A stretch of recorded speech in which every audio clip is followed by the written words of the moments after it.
સિહોર શહેર તાલુકા કોંગ્રેસ સમિતિ દ્વારા વડલા ચોક ખાતે ધરણા પ્રદર્શન, રસ્તા રોકો તેમજ મામલતદારને આવેદનપત્ર પાઠવ્યું.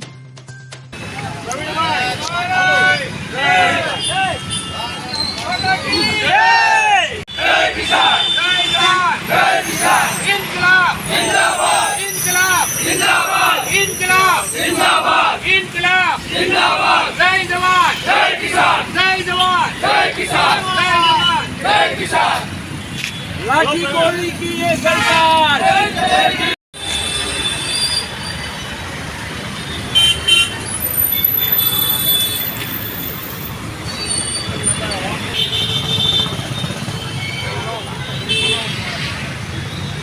जय जवान जय किसान, जय जवान जय किसान, जय जवान जय किसान, जय जवान जय किसान, जय जवान जय किसान, जय जवान जय किसान, जय जवान जय किसान.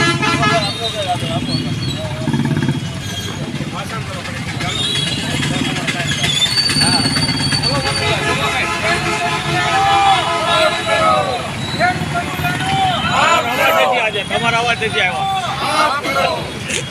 હલો જયજીભાઈ, ખેડૂતોનું દેવું માફ કરો, ખેડૂતોનું દેવું માફ કરો, ખેડૂતોનું દેવું માફ કરો, ખેડૂતોનું દેવું માફ કરો, ખેડૂતોનું દેવું માફ કરો, ખેડૂતોનું દેવું માફ કરો.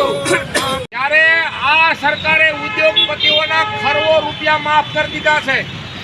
ટાટા, બિરલા, રિલાયન્સ, અદાણી, અંબાણીના કરોડો રૂપિયાના દેવા માફ કરી દીધા છે. કોંગ્રેસના વડાપ્રધાન મનમોહન સિંહજીએ 72,000 કરોડનું ખેડૂતોનું દેવું એક સપ્તાહમાં માફ કરી દીધું હતું. આ કોંગ્રેસની સરકાર હતી. તમામ ખેડૂતોએ સંકલ્પ લીધો છે ત્યારે સમગ્ર ભાવનગર અને સમગ્ર ગુજરાતની અંદર આ કાર્યક્રમો ચાલુ છે અને આવતા દિવસોમાં આ સરકાર જો ઉદ્યોગપતિના અબજો રૂપિયા માફ કરી શકતી હોય તો આ જગતના તાતના સામાન્ય ખેડૂતોના ધિરાણ માફીની અમારી વાત છે, ખેડૂતોના દેવા માફીની અમારી વાત છે. ત્યારે આજે માત્ર ચોમાસું એક જ પાક નિષ્ફળ થયો એવું નથી. આજે તમે ખેતરોની અંદર જુઓ તો શિયાળુ પાક પણ ન લઈ શકે એવી ખેડૂતોની દયનીય પરિસ્થિતિ છે. વાડીમાં પાણી ભરાઈ ગયા છે. અહીંયા આપણે જોઈ રહ્યા છીએ કે કપાસ અને મગફળી એ ત્યારે કેવી હાલત છે.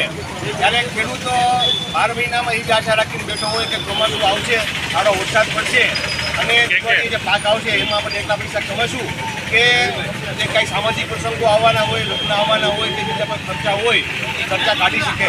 ત્યારે ખેડૂતોની આશા પર પાણી ફરી વળ્યું છે અને સરકાર સર્વે કરવામાં વ્યસ્ત છે.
ખેડૂતોના ખેતરો પાણીથી ભરેલા છે અને આવતા શિયાળાનું મોસમ પણ ખેડૂતો લઈ શકે એમ નથી. ત્યારે આપના માધ્યમથી અમારી સરકારશ્રીને વિનંતી છે કે ખેડૂતોના દેવા સંપૂર્ણપણે માફ કરે અને વીઘા દીઠ જેટલી મેક્સિમમ સહાય જે નુકસાન થયું છે વીઘે ઓછામાં ઓછા 25 થી 30 હજાર રૂપિયા સહાય કરે એવી અમારી માગણી છે. આ સાથે અમારા પ્રમુખ પ્રવીણભાઈ રાઠોડ ખેડૂતો, મજૂરો, આજે ગુજરાતની અંદર પશુપાલકો ખૂબ મોટો વરસાદના કારણે નુકસાન થયું છે ત્યારે તે રાખીને અમારી વાત અને અમારા રજૂઆત કરવા માટે આવેદનપત્ર આપવા માટે આવ્યા છીએ કે ગુજરાતની અંદર ખેડૂતો અત્યારે પાયમાલ થઈ ગયા છે, તો એના પોતાના ખેતરમાં કે વાડીમાં જઈ શકે એવી સ્થિતિ નથી. ત્યારે એવા સંજોગોની અંદર સરકારે એને દેવું માફ કરવું જોઈએ.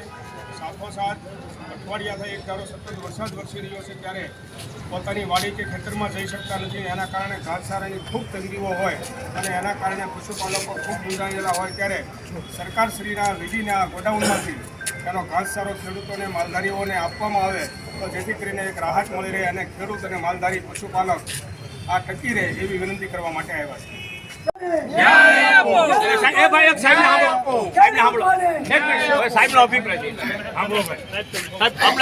આપ શું કહેવા માંગો છો આ બાબત? કમોસમી વરસાદના અનુસંધાને જે પરિસ્થિતિ ઊભી થઈ છે, જે અન્વયે ખેડૂતોની જે કંઈ માંગણીઓ છે એ અમે સરકારજી સુધી આવેદનપત્ર પહોંચાડશું અને આગળની કાર્યવાહી ઓકે. ભારત માતા કી જય! ભારત માતા કી જય! ભારત માતા કી જય!